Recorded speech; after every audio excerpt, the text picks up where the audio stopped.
Добрый вечер, дорогие телезрители. В эфире абхазского телевидения теледебаты. Теледебаты между кандидатами в депутаты парламента Республики Абхазия. Сегодня в нашей студии кандидаты в депутаты от 2-го округа. А на этом округе баллотируются 4, но в нашей студии сегодня 3. И позвольте вас им представить. Елена Николаевна Жилинская, Беслан Иванович Авицба и Дмитрий Гаревич Халбат. Добрый вечер. Спасибо большое, что вы нашли время и пришли к нам в студию. Я думаю, что вы со всеми правилами прямого эфира уже знакомы. Вкратце, в ходе нашего эфира я буду вам объяснять по времени, сколько вам отведено. И позвольте сейчас начать с представления вашей биографии для наших телезрителей. И с первой мы начнем Елены Николаевны Жилинской. Автобиография. Жилинская Елена Николаевна родилась 18 мая 1971 года в городе Сухум. Отец Жилинский Николай Петрович, участник Отечественной войны народа Абхазии 1992-1993 годов. В 1988 году после окончания Сухумской средней школы номер 15 до 1992 года работала в Сухумском мясокомбинате. В 2009 году окончила Московский институт предпринимательства и права по направлению юриспруденции. С 2005 по 2008 годы работала юристом в ООО «Резорт Сочи». С 2008 по 2011 годы исполнительный директор ООО «Алхан», город Сухум. С 2011 по 2018 юрист-консульт в ООО «Аскель Сия», ООО «Аббан», город Сухум. С 2018 года по настоящее время один из учредителей школы бизнеса X-World. С 2020 года предприниматель общественной организации «Центр правозащиты российских граждан в Республике Абхазия», а также заместитель председателя Координационного союза организаций русских соотечественников Абхазии.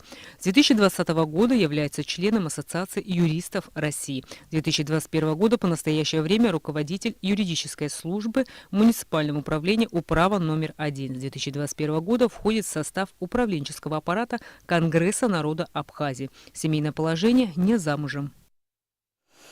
Елена Николаевна, сейчас вам будет предоставлено эфирное время. 2 минуты. Таймер будет установлен на экранах. Вы можете лично следить, можете рассказать вкратце о себе, о своей программе. Идя на выборы, я готова разделить ответственность за наше с вами будущее, за благополучие, за безопасность страны, каждого гражданина. В моей программе в основном говорится о безопасности и именно о законодательстве. На основе своего профессионального опыта я хорошо знаю, насколько трудно защитить права гражданина, если они не защищены законом. Поэтому представительство в парламенте даст мне возможность работать не только над правовыми новыми актами, но и совершенствовать нынешнее законодательство в зависимости от того, как требует время. Поэтому, в принципе, вот вся моя программа о том, чтобы совершенствовать. У вас еще есть время, если хотите что-то добавить, вы имеете такую возможность. Вы знаете, на сегодняшний день очень важно, чтобы Абхазия, она была на самом деле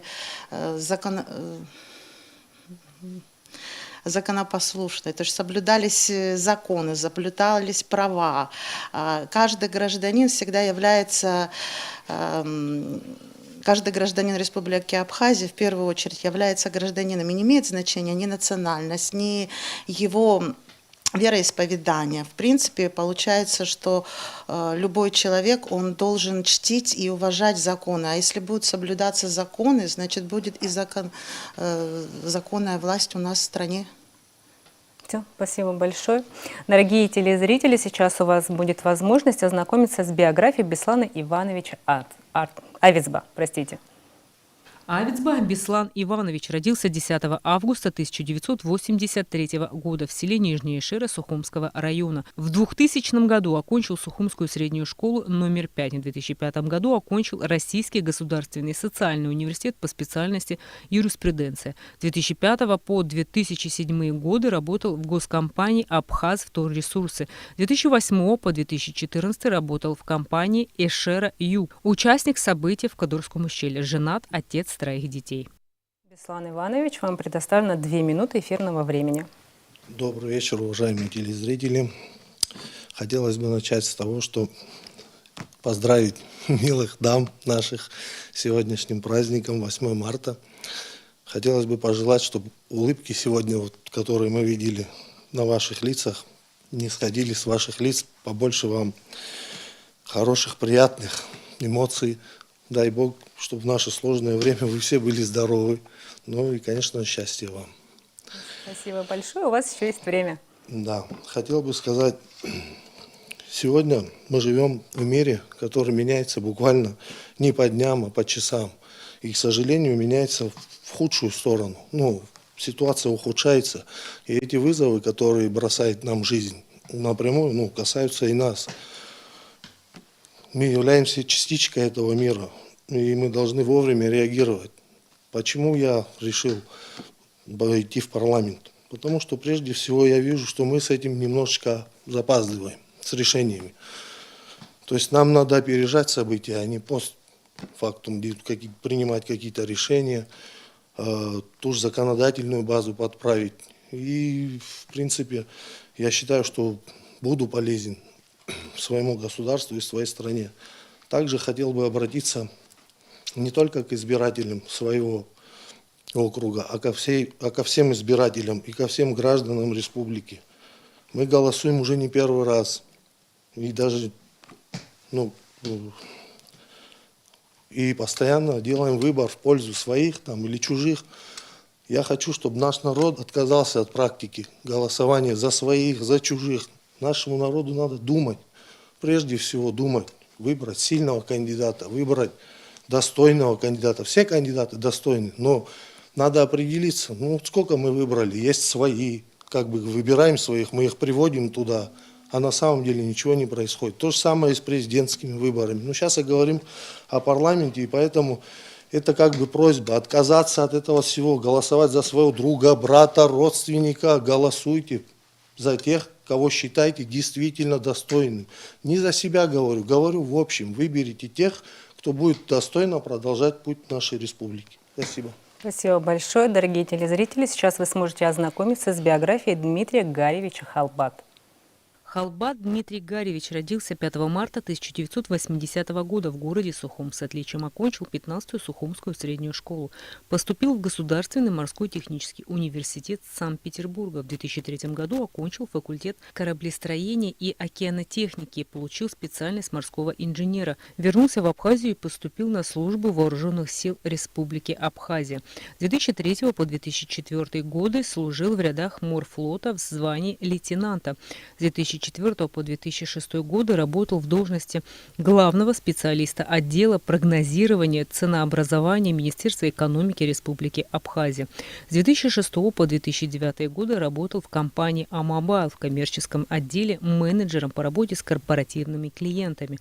С 2009 года по настоящее время является одним из руководителей IT-компании «Система». Женат, отец 3 детей. Дмитрий Гаревич, у вас 2 минуты. Спасибо, Рената. Для начала я хотел бы присоединиться к своему коллеге и в лице вас, милые дамы, поздравить всех представительниц прекрасной половины нашего Отечества с прекрасным праздником, пожелать здоровья и мирного неба над головой. И зачем я баллотируюсь в парламент? Главное мое, и я уверен, любого сознательного человека, желание – это жить в стабильном и социально ориентированном государстве. Будущее любого государства – это наши дети. Поэтому приоритетные пункты моей предвыборной программы связаны с изменениями, которые позволят сделать так, чтобы они получали достойное будущее и образование. Далее это родной язык, его сохранение и развитие. В моей программе есть несколько конкретных предложений, которые я намерен реализовывать в парламенте. Они подкреплены уже реализованными проектами. Один из наших любимых проектов и, наверное, уже известный многим, это перевод наших лучших и познавательных мультфильмов на абхазский язык. И также создание и внедрение образовательных программ.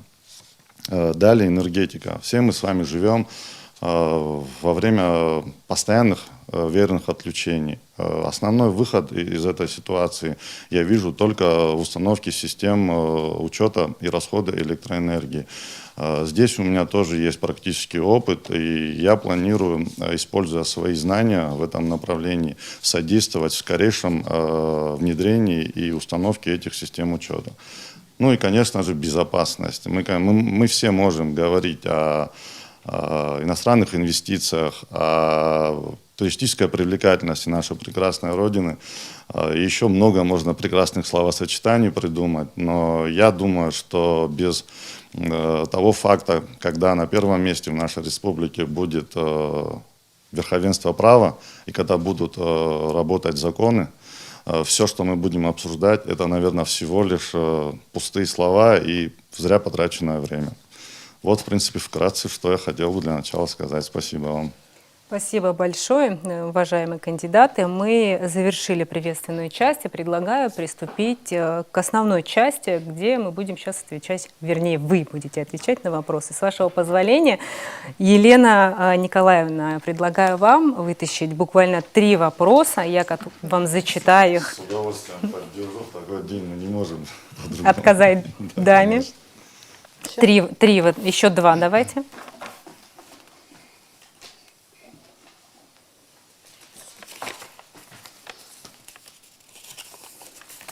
Я вам зачитаю все 3 вопроса, на это у вас будет отведено 6 минут. Ну, и смотря сколько вы будете отвечать на каждый вопрос, но в общем у вас 6 минут. Какие избирательные цензы возможны для формирования профессионального парламента?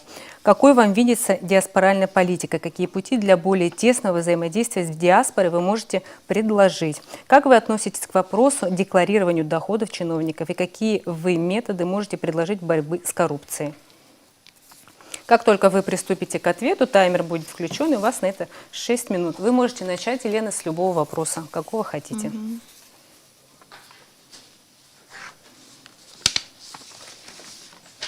У нас еще есть время? Вы с какого вопроса вы начнете?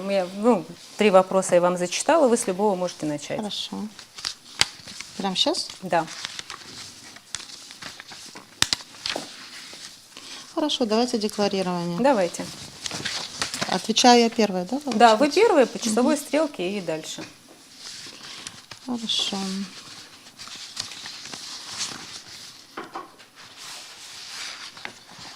Как только вы приступите, таймер будет запущен.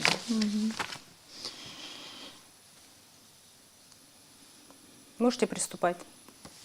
О декларировании первого вопроса, которым вы хотели, сами отметили. 3 вопроса. На 3 вопроса 6 минут.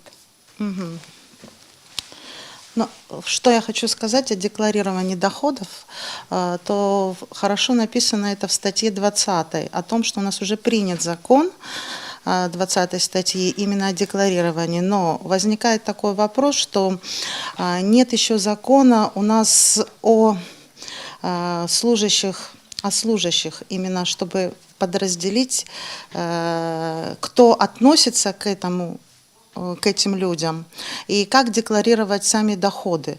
Насчет декларирования доходов это очень правильно и важно на самом деле. Но, в принципе, еще не разработана сама та система и не разработаны подзаконные акты, чтобы конкретно декларировались доходы и чтобы это было открыто. Я считаю, что именно в парламенте это должно все-таки дальше разрабатываться и прийти к тому, чтобы это было понятно для каждого служащего, для тех, кто декларирует, и для тех, кто должен это проверить. В любом случае еще нужна сама система, которая будет проверять именно правильность декларирования доходов.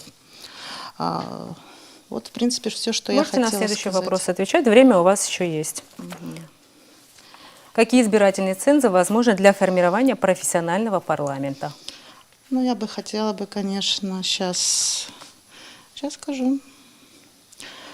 Но все-таки хотелось бы выбирать, чтобы не по императивному мандату все-таки это было, а все-таки, возможно, многопартийность, чтобы это партии были избирательские, потому что все-таки люди должны прийти в парламент, Ну, который... возрастной ценз, профессиональный ценз. Как вы относитесь к таким вещам, которые можно, в принципе, внедрить сегодня при желании? Профессиональный возрастной ценз, это, мне кажется, что все-таки люди от 35-40 не меньше, потому что 25 лет люди не имеют еще никакого ни опыта, ни профессионального, ни жизненного.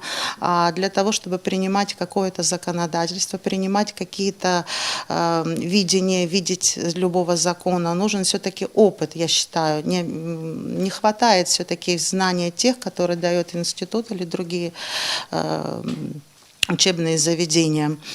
Вопрос в том, что профессионально, да, все-таки люди должны разбираться в законах, должны понимать, что это такое, и действительно им придется не только, там, как у нас принято, засыпать дороги или строить какие-то там фонари ставить или остановки, да, это все очень важно и нужно, но на самом деле это туда в парламент идут люди, которые будут создавать какие-то подзаконные акты, создавать закон, и они должны понимать, что они делают, находить те причины, находить те ресурсы, чтобы эти остановки делались, засыпался этот асфальт и так далее. То есть люди должны понимать, разграничивать все-таки, что парламент, он диктует совсем другое восприятие.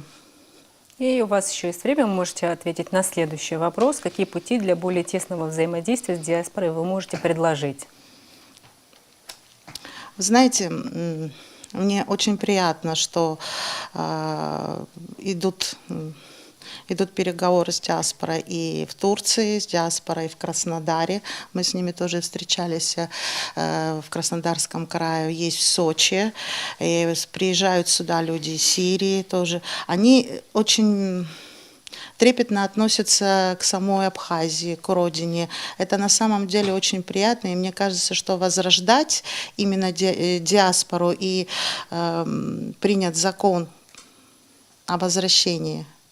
Ну, что нужно для того, чтобы сегодня мы смогли позволить себе вернуть наших граждан на их родную землю? В первую очередь нужна экономическая стабильность.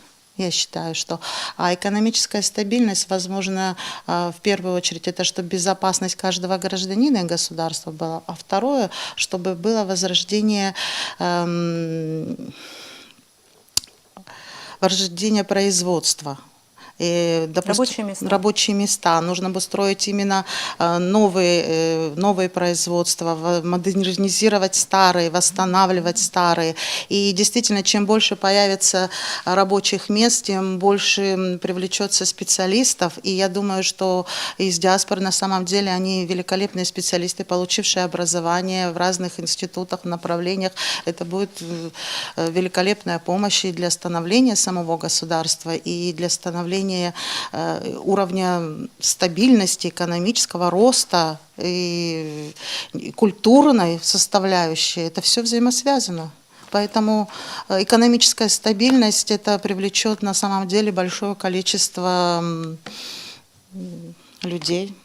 На ваш взгляд, вот сегодня есть достаточно обеспеченные люди в наших диаспорах. Как сделать так, чтобы и у них появилось желание приехать сюда к нам и внести свою лепту? В первую очередь это защищенность. Защищенность, опять же, идет финансовая защищенность, это тоже законодательство, потому что, чтобы люди сюда внесли свои средства личные, они должны быть защищены. В первую очередь защищены то, что они, во-первых, защищены в своем бизнесе, во-вторых, какие-то моменты, случаи произойдут, если что, может быть, закрыть бизнес, вернуться в бизнес, случаев бывает много. То есть должна быть проработана схема, должны быть проработаны какие-то планы. Все это должно быть закреплено законодательством, но и все равно, чтобы человек сюда внес какие-то деньги, инвестиции, он должен быть защищен законом в первую очередь. Если не будет защиты закона, то и не будет никаких средств сюда. Никто не будет рисковать, не имеет значения, это именно будут наши репатрианты, либо это будут люди, которые извне. Никто не будет сюда вводить свои инвестиции, свои денежные средства и возрождать, если не будет защищенности и безопасности. У вас еще минута 27 секунд. Если хотите, вы можете дополнительно достать вопрос и ответить, если есть такое желание. Да, я так быстро ответила? Да. Давайте. Ну, давайте посмотрим. Сейчас что-нибудь вытащим. Что нужно сделать, чтобы наш парламент работал на государственном языке? У вас минута 27 секунд. Вы знаете, этот вопрос очень часто мне задавали, и я сама, я учила, язык, он был обязательный грузинский, действительно мы его знали. На самом деле, я думаю, что нужно вводить обязательный язык как можно раньше и все-таки сделать дополнительные какие-то курсы для того, чтобы можно было им овладеть. Я им владею, но не полностью, потому что на самом деле сложно. Не с самого детства он был мне знаком, этот язык, хотя мой отец разговаривал на абхазском языке свободно и очень хорошо. Как вы считаете, может, такое грубое слово я сейчас применю, нужно ли принуждать к изучению языка?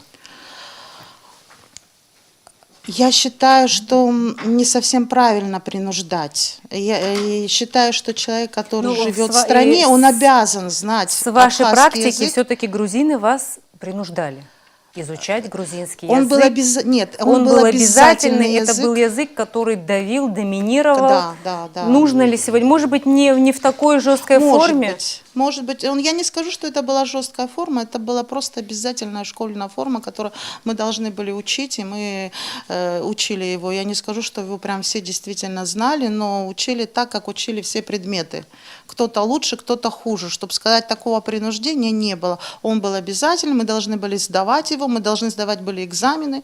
И я считаю, если применить эту же тактику, допустим, с абхазским языком, ничего в этом страшного я не вижу. На самом деле мы должны его узнать. Если мы живем в этой стране, если мы родились, если мы существуем, если мы все законы соблюдаем, почему мы его не должны знать? В принципе, я согласна. Спасибо большое. Беслан Иванович, с какого вопроса начнем? Если позволите, я начну с диаспоры. Давайте. Вопрос по диаспоре, первоначально я вообще его увязываю и с вопросом демографии, хотя вот тут у вас они разные, как бы по эфирам видно.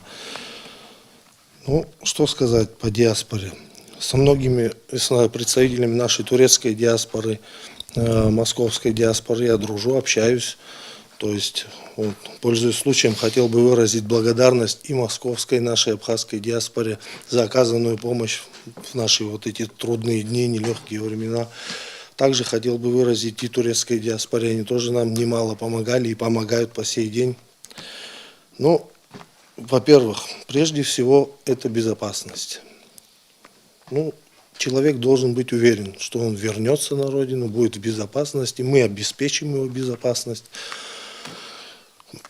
Он должен быть уверен в завтрашнем дне.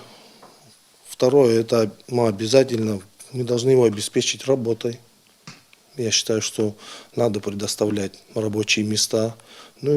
Человека надо интегрировать в наше общество. Он вырос, родился в другой стране, с совершенно другой ментальностью. В любом случае, это займет какое-то определенное время. Та же проблема с языком. Надо выучить абхазский язык обязательно. Ему еще обязательно будет русский язык. То есть проблем много.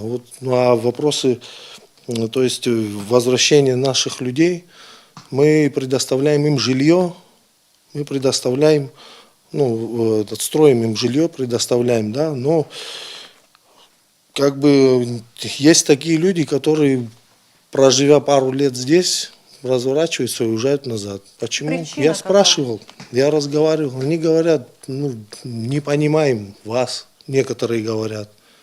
С чем это связано? Может быть, там, где их расселяют, мало абхазов проживает? Может быть, с чем это все-таки? Нет, их Есть обычно какие-то вопросы? Насколько я знаю, их расселяют в определенном конкретном выстроенном, отремонтированном доме. Вот. Но я не знаю, они не могут влиться в наше общество почему-то. Многие. Но многие, кстати, успешно влились, открыли бизнес и живут здесь, и работают. Но я бы тут вообще сказал так. Пусть на меня не обижается наша турецкая диаспора и вообще, прежде чем решать вопросы возвращения, давайте наладим у нас, у самих. У нас 2000 семей стоят в очереди на жилье. Кто-то им предоставляет это жилье. Люди снимают квартиры, оба родителя работают. Давайте скажем условно, получают по 15 тысяч рублей, да? Снимают квартиру за 15 тысяч рублей. Проживет семья на 15 тысяч рублей, а зачастую работает один родитель. Давайте сначала расселим, пусть не, еще раз повторяю, не надо обижаться. Тут вопрос такой. Эти люди родились здесь, живут, не имея жилья собственного. Вы ведете к тому, что возможен конфликт некий между Конфликты, местными. кстати, были уже. Наши местные очередники, которые стоят за жильем. Но мы говорим вот, о демографии, о репатриации и так далее. Да? Но это же все надо увязать в одно, Ну а как быть? Все и четко сразу не разграничить. получается. Не Ведь нам же получается. сейчас нужно делать определенные акценты, нам нужно возвращать. Я считаю, что наша диаспора тоже должна нам в этом помочь, и в том числе финансово. Пусть, вот вчера буквально вот Кан Валерьевич на эфире говорил, что вот армянская диаспора ежегодно до 5 миллиардов долларов присылает себе на родину. Ну, нам столько не надо, нам надо гораздо меньше, но мы справимся, мы построим и им. Но прежде надо расселять наших, наших, в смысле, здесь местные семьи. Понимаете, людей довели до того, что они захватывают дома. Ну, После того, как жилищная программа была запущена, таких фактов у нас таких не фактов было. нет. А сколько было выдано? Здесь, Достаточное количество. Я лично я вела эту знаю, программу. я в курсе просто, но этого недостаточно все равно. Вот. Ну, а мы говорим потом о репатриации, о демографии. Ну, вот демография, да, ну как будет развиваться у нас люди? Вот. Тут еще один вопрос можно как бы увязать туда, это закон о запрете, извините, абортов. Ну, понимаете, все можно связать здесь в одну цепь. А мы это разделяем, зачастую забывая там про здешних, про местных, зовем их сюда, они приезжают недовольны. Кстати, вот многие говорят, хотим жить именно в столице. Ну, давайте открыто скажем. Ну и все местные хотят жить в столице. Ну, естественно. Ну, давайте как-то думать надо об этом. Без возвращения диаспоры мы сможем поднять нашу демографию? Я думаю, что нет. Приступаем к следующему вопросу. Это обязательно. Так, как вы относитесь к этому? Мы ответили. К избирательному праву. Давайте. Да? Какие избирательные цензы возможны для формирования профессионального парламента? Ну, это, как сказал, как говорили, это, естественно, возрастное ограничение. Ну, вот я тоже считаю, что это должно быть от 35 лет. Но не может человек окончить вуз, нигде не работать и в 21 год, там, грубо говоря, пойти работать в парламент, да? И если даже спросят, первое место работы в трудовой книжке парламент Республики Абхазия. Ну, я считаю, что это вот основное, да. Потом надо смотреть, чтобы у человека была практика, какая это практика, где, чем он был занят, что делал, какой деятельностью занимался, общественной, там, не знаю. Много показателей, понимаете? Показатель в том, что, например, в законотворчестве этот человек какой-то принимал участие, имеет значение? Скажем, например, стартовая площадка как городское собрание. Имеет, конечно. Это городское собрание, это как стартовая площадка, совершенно верно. Человек уже идет туда, в парламент, имея определенный опыт, хозяйственный опыт также. Он очень важен. Конечно, имеет значение. И это большой плюс, я считаю. Вот сегодня очень много обсуждают, ну, к примеру, человек с криминальным прошлым может баллотироваться в парламент? Ну, есть у людей судимости погашены, есть правонарушения, которые, ну, знаете, как вам объяснить,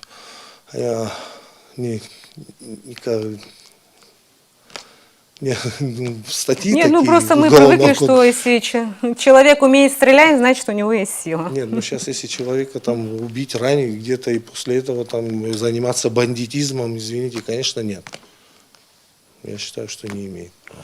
Ну давайте Да. тогда, еще у вас есть время, что нужно По сделать, языку можно, да? чтобы парламент работал на государственном языке? Ну, Апсшёвидыруама, Беслан Абшахдурот и бзедзаняхдурот. Но прежде всего надо все дело производства перевести обязательно на абхазский язык. Хотим мы этого, не хотим, трудно, может, кому-то будет, но это обязательно сделать. Когда переведешь дело производства на абхазский язык, в любом случае человек хочет этого, не хочет, охота, ему не охота, он должен будет вникать в эту бумажку, в этот документ, он должен будет его изучать. И волей-неволей придется всем учить и всем Но говорить. вам на своей Это практике вот приходилось, вот, например, работать в документообороте уже на государственном языке? Вы сталкивались Да, я с этим? хотел перевести Как это дело вообще? производства. Насколько это легко было? Там Насколько тяжело было? Очень тяжело. Я столкнулся с тем, что мне каждый день приходилось бегать в МИД, переводить там бумажки, документы и так далее. Ну, к сожалению, но если это на государственном уровне официально сделать, чтобы не принимать бумажки, документы на другом языке, а только лишь на абхазском, тогда, я думаю, хотя бы толчок даст нашему. Чего-то начинать. Да, конечно. Ну, у вас 45 секунд, если что хотите добавить. Ну, всё, спасибо. Спасибо большое. Дмитрий Игоревич, с какого вопроса начнем? Сегодня 8 марта, Рената, На мое выбирайте вы. усмотрение. Какие избирательные цензы возможны для формирования профессионального парламента?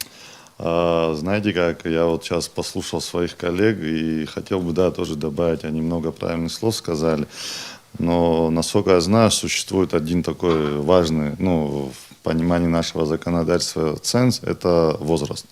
То есть кандидат в парламент не может быть моложе 25 лет. При этом интересно, что не существует цензов ни по образованию, ни по возрасту. Я считаю, как было правильно сказано, для законотворческой деятельности депутат должен быть подготовлен. То есть он должен иметь, во-первых, высшее образование, опыт работы, ну и, так скажем, жизненный опыт. Потому что кандидат, ну или депутат, да, не должен приходить в парламент с нулевым опытом. Он не должен приходить в парламент, учиться, работать и накапливать там свой опыт. Соответственно, вот именно тот фактор, что он приходит туда с определенным опытом и навыками работы, ну и, соответственно, знаниями, должно принести и принесет обязательно свои плоды. Хотелось бы также добавить, что по поводу, что не должно быть, да, я считаю, что депутат не может страдать наркотической и алкогольной зависимостью. Соответственно, он не должен иметь никаких судимостей. Плюс к этому он не имеет права вести аморальный образ жизни. Депутат – это публичная личность, которая должна быть примером, в первую очередь, для своих избирателей, ну и для всего нашего народа Абхазии, не знаю, эталоном правильного поведения и образа жизни. Вот то, что я считаю связано с цензами. Что нужно сделать, чтобы наш парламент работал на государственном языке? Я знаю, что эта тема для вас очень болезненная, если вы позволите так выразиться, Да. но вы на сегодняшний день вкладываете очень много сил для развития государственного языка. Что нам делать для того, чтобы парламент заработал на абхазском Ну, языке? как раз то, о чем вы сказали, да, я недостаточно в совершенстве владею абхазским языком, при этом понимая, что это не только моя боль, но и всей республики. Для меня, как я уже говорил, проекты по изучению абхазского языка являются приоритетными не только в рамках моей сегодняшней, да, деятельности предпринимательской, но и в рамках деятельности самого парламента. Я считаю, я об этом уже не так давно здесь в интервью говорил, что для того, чтобы внедрить повсеместное использование родного языка, начинать надо с самого маленького возраста. Также говорил о том, что именно дети, они как губка впитывают все, что слышат с окружающего мира. И мы должны сделать, это наша обязанность, сделать так, чтобы они максимально эту информацию слышали на родном языке. К сожалению, вот одним росчерком, да, то, что мы, в принципе, я сейчас не помню, в каком году сделали, ввели обязательно дело производства на абхазский, перевели на абхазский язык, одним этим росчерком вопрос не решается. И, наверное, я бы взял в пример опыты многих развитых стран. Кстати, наверное, я бы Израиль вспомнил в этом случае, когда израильтяне оживили фактически мертвый язык, на котором общались только священнослужители. Что сделали там? Они заставили говорить не с помощью там, пыток и принуждений, а они окружили свой народ, и медиапространство полностью перевели на родной язык, огромную массу печатной продукции и кучу другой информации, то есть они наполнили всю страну вот эта информация на родном языке. И постепенно, да, понятно, это, наверное, вопрос государства и политики государственной, вот именно языковой. Они фактически за 25 лет, если я не ошибаюсь, смогли сделать так, чтобы сегодня каждый житель их страны смог в совершенстве владеть и пользоваться своим языком. Хочу заметить, что все основные языки мира занимаются упрощением своих языков, своего алфавита. Мы на протяжении последних 30 лет, может быть, я, конечно, в чем-то ошибаюсь, мы его только немного усложнили. Это в первую очередь письменность и произношение. Я понимаю, что мы до китайского языка пока не дошли, наверное, там пока все сложно, да, и намного сложнее. Но тем не менее, чтобы популяризировать свой язык, нам над этим тоже надо работать. Ну и со своей стороны обещаю, что те усилия, которые я предпринимал на своей, при своей предпринимательской деятельности, я постараюсь в случае моего избрания уже масштабировать в рамках всей республики. Для меня это очень важно и, вот, наверное, делом чести является. У вас еще есть время, продолжим. Как вы относитесь к вопросу декларирования доходов чиновников и какие вы методы можете предложить борьбы с коррупцией? Ну, вы знаете, как... Вкратце постараюсь ответить на этот вопрос, потому что у меня там еще один остался. Вот, наверное, сам по себе закон, он полезен. Полезен в первую очередь почему? Потому что декларирование доходов чиновников вызывает своего рода доверие от избирателей, от населения к этому чиновнику. Но тут, наверное, и любознательность немаленькую толику, да, вносит. Но, тем не менее, когда люди понимают, грубо говоря, на что живет чиновник, им, наверное, становится как-то проще и меньше к нему предвзятости и аллергии, так назовем. Наверное, чтобы быть честными, чиновник должен быть обеспечен достойной зарплатой. Я не думаю, что вот Беслан сейчас говорил о среднем заработке, да, вот как раз молодых семей, что чиновник, который получает зарплату в 15 тысяч рублей, способен вести полноценную жизнь, скажем так, нашего гражданина на эту дотацию. Я бы, наверное, говорил все-таки о том, что это нужно менять. Ну и параллельно нужно менять, наверное, еще и такую составляющую, как неотвратимость наказания в случае вот как раз вопроса коррупции. Вот, в принципе, дополнять то, что мои предыдущие коллеги об этом сказали, я не буду, потому что я хотел бы ответить еще на один вопрос. Какие пути для более тесного взаимодействия с диаспорой вы можете предложить? У вас минута 25 секунд. Знаете как, было абсолютно правильно замечено, и я тоже хочу выразить благодарность всем диаспорам, неважно, где они находятся, в Абхазии, в Турции, в Иордании, в Сирии, еще в Краснодаре, в Сочи, во многих городах и странах, за ту помощь, которую они оказывали вот, на моем веку. Я помню, что это начиналось еще с послевоенных периодов. По сей день, я уверен, что и в будущем они будут делать это и, наверное, всегда. Вот. Это и финансовая помощь, это и гуманитарная, и все виды помощи, которые вообще вот, можно себе представить. Я хотел бы еще добавить один немаловажный такой момент. Моя биография была зачитана о том, что я закончил Московский технический университет в Санкт-Петербурге. Я не могу не отметить, что немаленькая заслуга в том, что я закончил этот университет, это именно вот диаспоры абхазская, которая находится в Санкт-Петербурге. И лично тогдашнему главе диаспоры, уже ныне покойному, великому в моем понимании человеку, Рауфу Тархуновичу Айба, я хотел бы, к сожалению, этого не услышать, выразить огромные слова благодарности за то, что он, наверное, сделал. Иногда не все родители делают то, что сделал он для меня, и я ему за это безгранично благодарен. Наверное, мой диплом – это как минимум 80% заслуга его. Вот это то, что касается работы диаспоры. А вторая часть, да, вот касаемо именно репатриации, это неотъемлемая часть диалога с диаспорой. И я думаю, тут помимо озвученных социальных, да, вот экономических и криминальных составляющих, да, именно правопорядок, он немаловажен. Я думаю, что работать с диаспорами в этом отношении, в направлении, надо еще проводить идеологическую работу. Вот надо убеждать тех, назовем их так, репатриантов, да, хотя это наши соотечественники, наши братья, и мы должны к ним относиться действительно искренне, со всей душой. Они должны быть подготовлены идеологически к тому, что они возвращаются на родину. Вот, в принципе, вкратце то, что я хотел про это сказать. Спасибо большое. Вам, уважаемые кандидаты. В следующем блоке у нас вы, в принципе, можете задать друг другу вопросы, если у вас есть такое желание. Если нет, мы можем просто продолжить вытаскивать вопросы из ящика. Да, можете подходить, вытаскивать. Давайте еще один, потому что будет 4 минуты. Давайте еще один. Давайте. Я вам сразу оба вопроса зачитаю. На ответ у вас 4 минуты на 2 вопроса. Какие меры необходимы для обеспечения продовольственной безопасности страны? Какие меры необходимы для сохранения и развития села? Елена Николаевна, можете начинать с любого вопроса.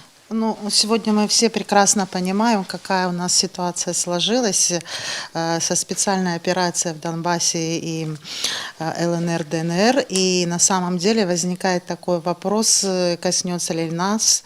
Действительно, это коснулось. На самом деле это коснулось продовольственной именно программы ценовой политики. Начали подниматься цены буквально на днях уже на 20%. И стоит такой вопрос, если сейчас наш партнер, Российская Федерация, получала какие-то за границей именно продуктовые какие-то вещи, продукты, то я не думаю, что они будут сейчас получать и в дальнейшем. Какое-то время стоит у нас ограничение будет. Что нас ожидает, если вдруг именно с Российской Федерацией мы не сможем поставлять какие-то продукты, либо будем получать, но с другой наценкой. У нас зарплата не растет, и как нам сделать обеспечение продуктов? На самом деле возникает такой вопрос, что действительно нужно возрождать и животноводство, и птицеводство. Оно действительно у нас было до войны, до 92 года, и неплохие результаты на самом деле обеспечивали себя. Почему сейчас мы не можем проработать такую программу, чтобы спонсировать малый бизнес, не зажимать его именно налогами, а именно просто дотациями какими-то спонсировать. И почему не наладить, когда мы сможем сами себя обеспечить? То же самое можно сказать и о сельхоз... Это я ко второму уже перехожу? Да, можете, да. То же самое можно сказать о сельскохозяйствах. Сельском хозяйстве. Мы вполне возможно это сделать, мы имеем опыт на самом деле, как его возродить и что мы можем выращивать, куда мы можем это поставлять. На самом деле здесь нет никакой проблемы, есть только, допустим, от государства возможность помощи оказать, именно дотации, правильно составить план, тот же бизнес-план, может быть, пригласить специалистов сейчас, которые новые инновации в сельском хозяйстве есть. У нас практически пустует сельское хозяйство. Я на самом деле, вот, участвуя в конгрессе, проехала с ними тоже по селам, и действительно вижу удручающее положение, что люди и молодежь уезжают с села, там нет практически молодежи, там нет какой-то техники, там практически ничего не выращивается. Мы привыкли, что можем пойти купить это в магазине, но ситуация меняется, в мире все меняется, поэтому нам нужно об этом подумать. И действительно нужно сплотиться и делать то, что мы-то, в принципе, можем себя и обеспечить. Можем обмениваться того, что мы не сможем выращивать. Это и чай, и табак, это и цитрусовые. Это можем бартером делать, можем, например, поставлять одно, а поставлять к нам другую продукцию. То есть возможностей очень много. Я думаю, что мы вполне, если разумно подойдем, и люди, все мы разумные, и во время войны мы выживали, и после войны выживали в очень голодное время, и выращивали все, поэтому все возможно. Я, в принципе, не вижу проблем, если подойти молодые, инициативные, перспективные, здравомыслящие люди, если соберутся даже в том же парламенте, то я думаю, что Вот можно у вас проработать. еще минута 22 секунды, позвольте мне дополнить вопросом. Как вы считаете, как правильно нам сегодня распределить здоровые, образованные силы в борьбе за политику, для того, чтобы сегодня образованные люди, которые конкурентоспособны, могли на общих правилах, скажем так, бороться за свое место? Вы знаете, это на самом деле большая проблема именно и для государства, и для меня, как жителя, который все это прекрасно понимает. Но у нас еще присутствует такой момент, как выбор хороший парень, хорошая девушка. Но это не говорит о том, что, да, они очень хорошие люди, возможно, но нужно как-то рассматривать, возможно, готовить изначально институты, определенные программы. Я думаю, что таки профориентацию нужно проходить любому человеку, потому что это на самом деле немаловажно. И я думаю, что это очень важно, чтобы люди имели представление, что они должны делать и что они будут делать.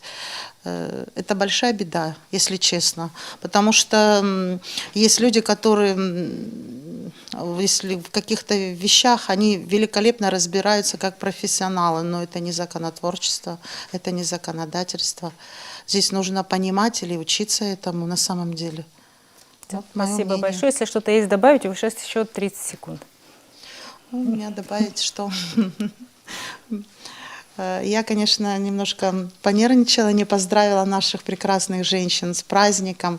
Вы знаете, мне очень хочется поздравить всех женщин в Абхазии, которые действительно матери, женщины, сестры, они великолепные сами по себе женщины. Я хочу им пожелать улыбок, главное здоровье. И знаете, сейчас очень сложное время, вам все-таки стойкости и выдержки.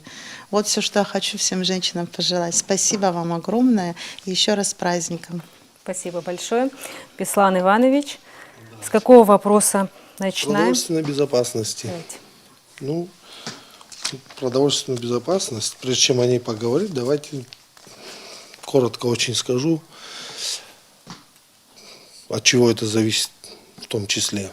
От цен на топливо, о которых мы сегодня говорим, тема актуальная. И, честно говоря, продукты питания у нас в основном перевозятся автомобильным транспортом.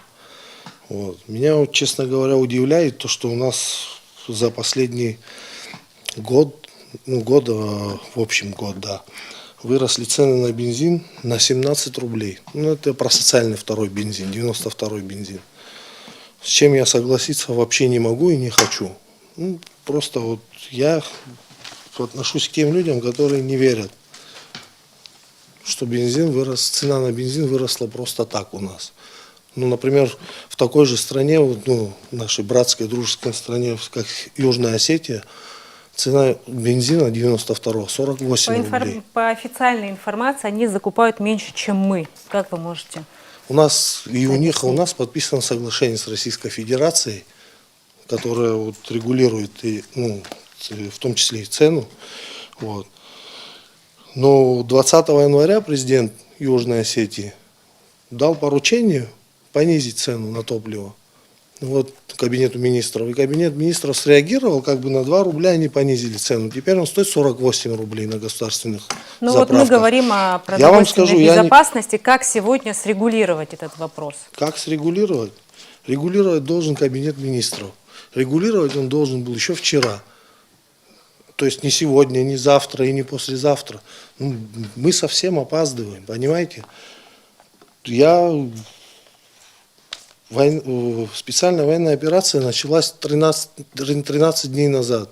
Но неужели нельзя было? А дома не понимали, что она может начаться? Кто об этом вообще подумал? Какие экстренные меры кабинет министров вообще разработал? Где экстренные совещания? Сегодня наши поставщики продовольствия и продукции, от них отказываются, ну, то есть как в России ввели санкции, и Ну, нет же многие контракты официальной потеряны. информации о том, что у нас кризис в чем-то будет. Или Но вот вы сейчас, сомневаетесь, что он будет? Он ну, будет, сейчас я нет, больше и как чем бы мы уверен. сейчас говорим о том, что Нет, что давайте- предвещает этому. Мы не можем сейчас ссылаться на определенную территорию России, Нет, Украины, мы, которая сейчас к сожалению или к происходит. счастью, я не знаю, мы зависим от этого.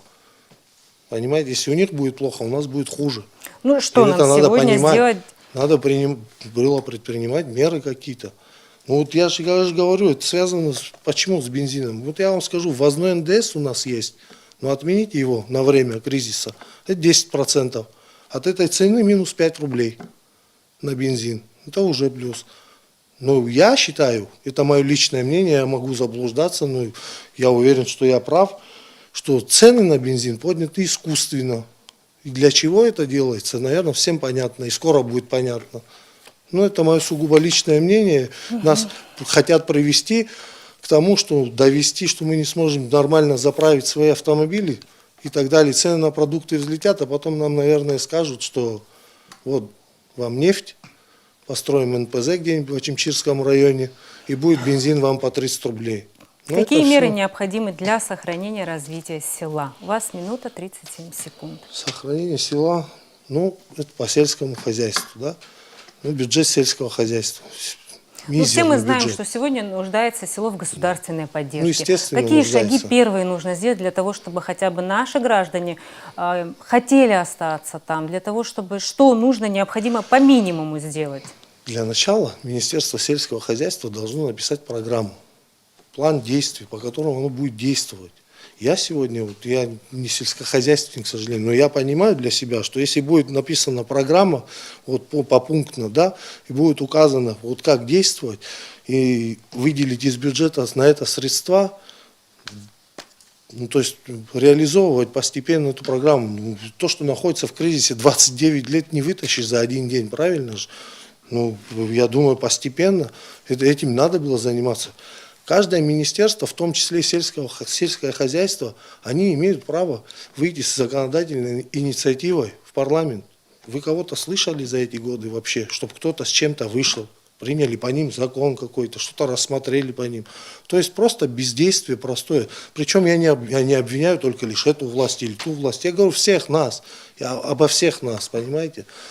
Ну, то есть надо действовать и давно, еще вчера. А мы вот сегодня только об этом начинаем говорить. Конкретно ваше видение сельского хозяйства, ну вот буквально один главный пункт. Ну, если спросить меня, я считаю, что нам надо развивать животноводство, ну, фермерство. Вот. Ну и заняться, естественно, побольше теплиц нам надо. Да. У вас 32 Тепличное секунды, если хозяйство. хотите добавить что-то. Спасибо. Все, спасибо вам большое. Дмитрий Гаревич, с какого вопроса начнем? Как обычно. Какие меры необходимы для сохранения и развития села? Продолжение темы. Я, наверное, Рената бы немножко поправил. Не то, что поправил бы, а дополнил мысль. Я считаю, что развитие села и продовольственная безопасность – это немножко созвучные определения, ну, созвучные вопросы. На самом деле сельское хозяйство – это, наверное, очень важная отрасль экономики, состояние которой во многом экономика страны, в принципе, и как-то вот и развитие страны, от которого очень сильно влияет. И никакая внешняя ситуация, да, несмотря на вот, в частности, сегодня, да, мы 2 года как испытываем негативное влияние от пандемии коронавирусной инфекции. Буквально вот недавно относительно началась специальная операция, да, нашего стратегического партнера, с которым я хотел бы выразить полную поддержку и солидарность, но и этот факт, и санкционное давление мирового сообщества на нашего партнера, которое не может не сказываться на нас, все эти перечисленные негативные факторы не должны влиять на тот факт, что государство не способно накормить свое население. И тут, наверное, сельское хозяйство – это как раз-таки тот гарант, который, в принципе, должен исключить возможность, да, голода. Тем более в нашей республике это, наверное, ну, априори не должно быть возможным. Вот. Я что хочу добавить по поводу развития сельского хозяйства. Сегодня, насколько я знаю, ежегодно Министерство сельского хозяйства субсидирует порядка 100 миллионов на развитие.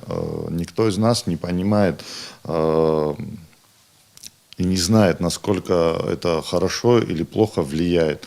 Я считаю, что мы, наверное, здесь должны немножко подойти по-другому и взять пример с нашего брата и соседа, да, Российской Федерации. Мы не должны придумывать, как говорят, велосипед, а перенять их опыт долгосрочных программ развития сельского села. И на примере России, которая после развала Советского Союза закупала пшеницу у той же Канады, и я сейчас не помню еще у кого, и были такие проекты, как нефть в обмен на продовольствие, пыталась накормить свою огромную страну, которая сегодня, в принципе, благодаря вот этим успешным проектам, сама экспортирует пшеницу в зарубежные страны.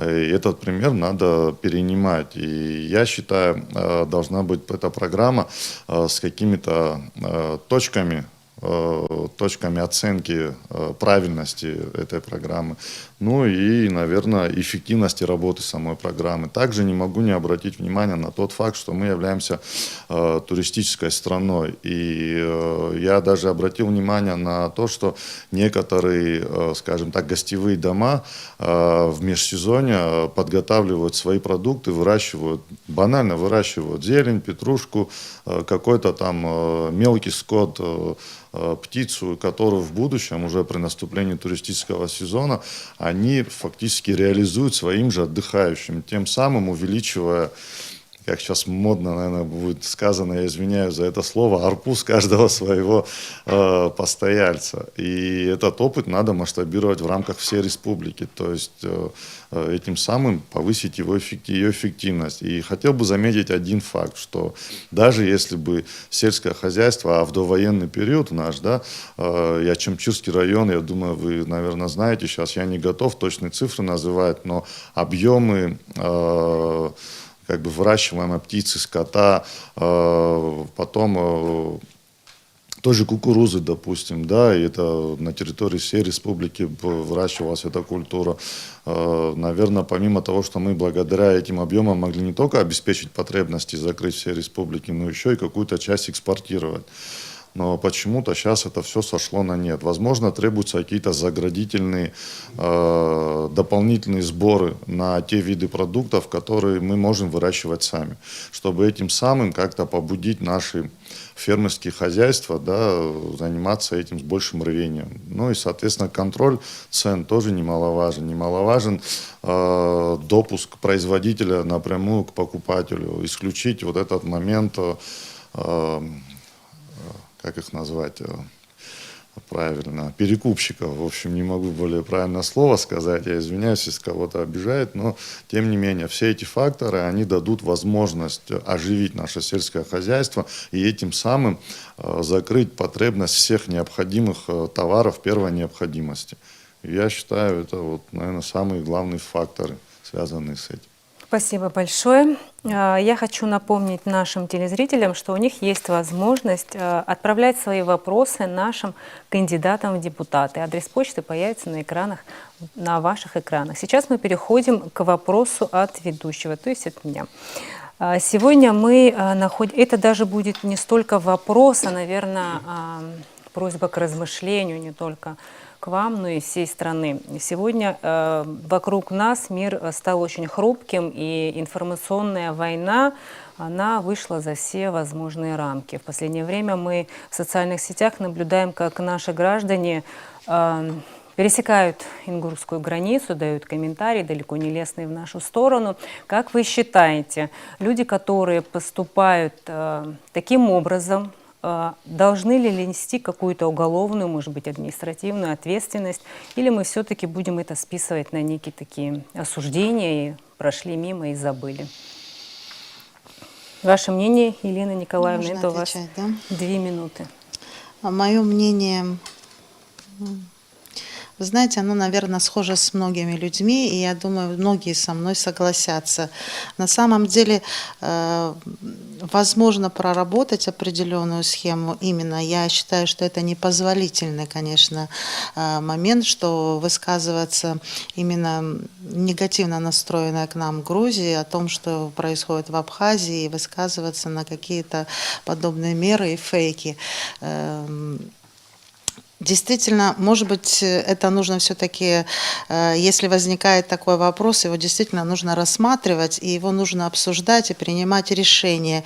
И все-таки это зависит от государства, от парламента, может, возможно, от самого президента. И если это решение придет к тому, что это будет все-таки более жестко, это будет их решение, потому что если возникает вопрос, значит, это нарыв, он все равно когда-то вскроется. А негативно настроенное отношение людей, которые могут позволить себе высказываться, на самом деле считаю недостойным любого человека, любого гражданина высказываться так именно о той стране, где они находятся, где они родились, где они живут, где они проживают. Это очень много происходит сейчас и в России, и я вижу этот настрой. На самом деле он меня очень расстраивает, и я не поддерживаю этих людей. Я поддерживаю именно те законодательные акты, которые уже сейчас пошли и уголовно наказуемые, и штрафные санкции. Я действительно считаю, что необходимо и нужно наказывать. Возможно, такое время сейчас. Я не буду спорить, но здесь будет рассматривать, конечно, народ. Решение будет и приниматься будет нашим законодательством. Спасибо Мое большое. мнение. Беслан Иванович, ваше мнение по этому вопросу? Во-первых, прежде всего хочу сказать, что для меня было бы стыдно вообще совершить такое. То есть, стоя в государстве, с которым мы до сих пор на пороге войны, и как бы не подписано мирное соглашение вообще о ненападении, стоять в центре их столицы и говорить о том, как там хорошо, как там живется, как там нас принимают. Я вообще просто считаю, да, с этим надо бороться, но, если честно, я считаю, что этих ребят просто используют грузинские пропагандисты в своих целях, просто выкинут, когда они уже станут ненужными, когда они станут неинтересными.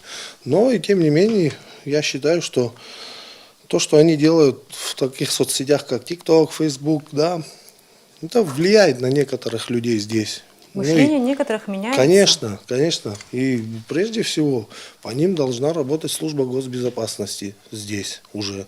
То есть, если человек, находясь здесь, выражает такие взгляды какие-то, то есть уже смотрит, как говорится, в ту сторону, с этим надо бороться. К сожалению, мы, находясь, живя в городе, там, если услышим, естественно, будем это пресекать. Но это, я считаю, более компетентных органов вопрос.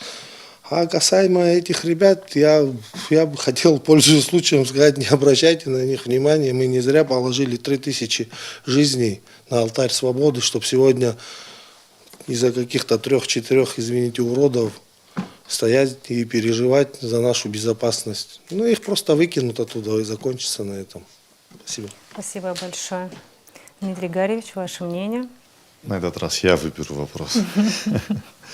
Я бы, наверное, частично присоединился бы к мнению своих коллег. Что могу добавить? Действительно, прежде чем вообще говорить о каких-то отношениях, и тем более поездках и диалогах, связанных с нашим восточным соседом, я бы, наверное, любой этот вопрос начинал обсуждать только после того, как ими будут признаны итоги войны.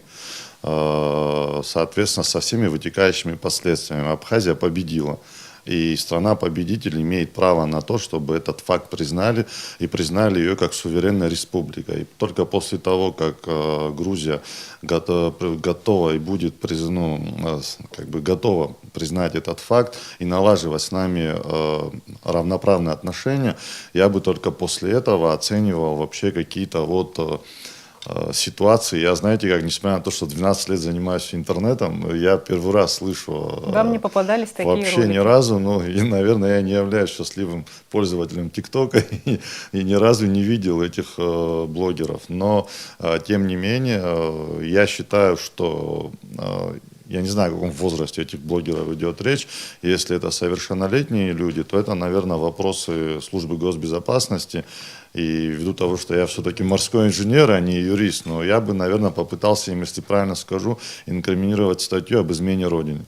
И каких-то других комментариев по этому поводу я бы не давал. Соответственно, если это несовершеннолетние люди, работу с их родителями, наверное, они все-таки делают то, что слышат дома, я бы тоже провел. А уже по итогам этой работы, наверное, какие-то бы выводы из этого сделал.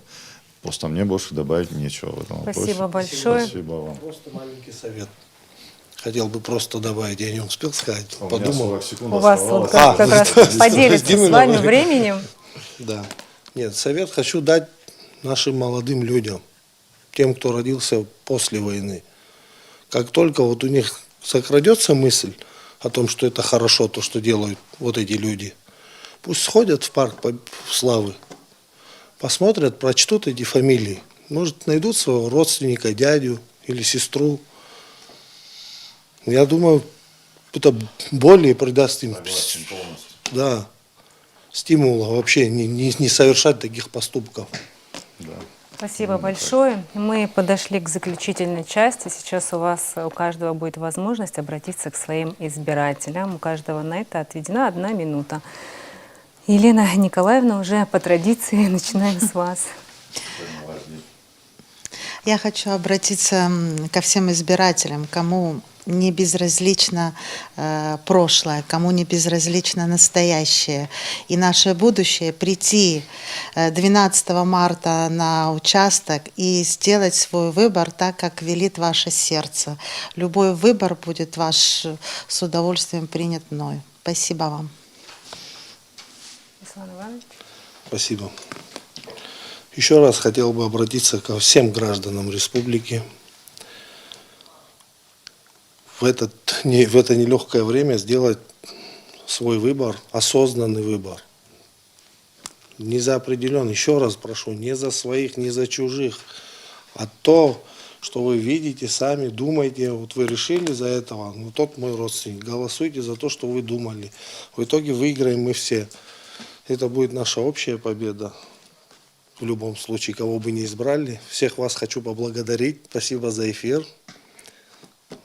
Спасибо, что пришли. Дмитрий Гаревич. Спасибо, Рената. Ну, я, наверное, постараюсь в том же духе. Действительно, 12 марта выборы депутаты Народного собрания Республики Абхазия. Не буду сейчас говорить много пламенных речей и воодушевлять наших избирателей. Прекрасно понимаю, насколько сложное сегодня у нас время. Прекрасно понимаю, что и пандемия вносит свои коррективы, и общая ситуация экономическая, и действительно люди устали. Но, тем не менее, хочу в очередной раз обратиться к нашим избирателям, попросить вас прийти и отдать свой голос. Не прийти на выборы – это тоже своего рода выбор, но этот выбор дает право сделать выбор за вас. Я бы хотел, чтобы вы понимали, что даже маленькая лепта в виде вашего голоса очень многое может изменить в будущем. Огромная просьба воспользоваться вашим правом и прийти на выборы и проголосовать. Спасибо вам большое. До свидания. Дорогие телезрители, я напоминаю, что у нас в студии сегодня были кандидаты в депутаты парламента Республики Абхазия от 2-го округа. И, пользуясь возможностью, я поздравляю прекрасную половину человечества с праздником весны. Дорогие наши бабушки, мамы, сестры, доченьки, пусть самое главное над вашей головой всегда будет мирное небо. На этом я с вами прощаюсь, но вы не переключайтесь. Буквально через несколько минут после небольшой рекламы в этой студии встретятся кандидаты в депутаты от 3-го округа.